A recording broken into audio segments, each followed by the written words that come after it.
Bon, je commence par une citation d'Émile Zola, dont j'accuse. Je l'ai dit ailleurs, je le répète ici. Quand on enferme la vérité sous terre, elle s'y amasse.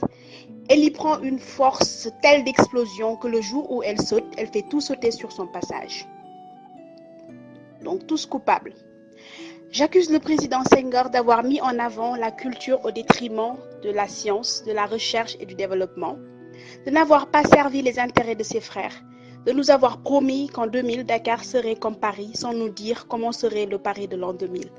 J'accuse le président Diouf d'avoir laissé gangréner le laxisme, la corruption, la fainéantise, de n'avoir pas assez encouragé le sens du travail, du mérite et du devoir bien accompli, d'avoir promu de bons vivants, épicuriens dans l'âme, qui n'ont rien fait pour améliorer les conditions de vie de leurs frères. J'accuse le président Wade d'avoir mis à la tête de notre pays les plus grands voleurs de l'histoire. Pilleurs sans vergogne, incapables sans limite, leur nullité n'ayant d'égal que leur violence, leur arrogance et leur grossièreté. Menteurs éhontés, que dis-je, effrontés, ils n'avaient à la bouche que le mot milliard. D'avoir promu ministre des incultes qui ne savent même pas définir les fonctions et rôles d'un député. Je veux citer M. Farba Senghor. D'avoir brisé le rêve de millions de jeunes, Barça ou la Barsac, car ils ne croyaient plus en la réussite par le travail. D'avoir encouragé des valeurs telles que le Nyak Diom, le Sambay Mbayan, la triche et le mensonge. La parole d'honneur qui jadis était l'une de nos plus grandes vertus, qui plus est venant d'un ancien, a été définitivement enterrée par son fameux Wahwahet. Oui, Monsieur le Président, je vous accuse. J'accuse le président Sall de n'être ni plus ni moins que la continuité du président Wade. Oui, il a été à la bonne école. Et la rupture annoncée me fait toujours rêver. Après le Goana de son mentor, il nous sort le PSE, Plan Sénégal émergent. Quoi? Mort de rire.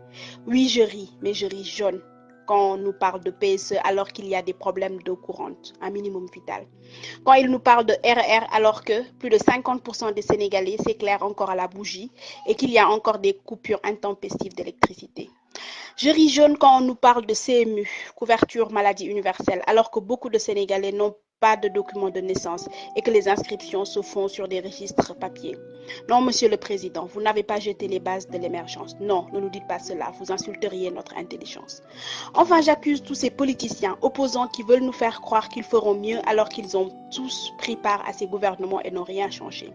Nous avons tout compris. Le goût du pouvoir a été enivrant, certes, et sa perte horrible. Vous voulez votre part du gâteau et à la fin de la traite, lorsque vous aurez assez de lait, vous vous en irez avec nos milliards, laissant le Sénégal et les Sénégalais avec leurs dettes et les problèmes, des dettes que vous aurez contractées en notre nom.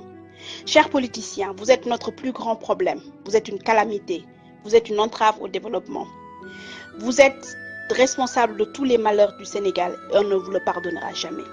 Le jour du jugement dernier, vous devrez expliquer pourquoi pendant que vous rouliez en 4x4, le pauvre paysan de Kédougou, de Fandène, de Fatick, de Matam n'avait pas 50 francs pour acheter du sucre pour sa bouillie. Pourquoi sa femme est morte en accouchant alors que vos femmes accouchent à l'étranger? Pourquoi nos enfants, nos frères sont morts au stade d'Amba Diop alors que vos enfants se rendent au stade Santiago Bernabéu pour le Classico? À mes compatriotes, réveillez-vous. Quand je vois des foules se rendre à leur meeting, j'ai mal. Ils existent parce que vous les nourrissez, vous les galvanisez. Ils vivent de votre sueur, de votre sang.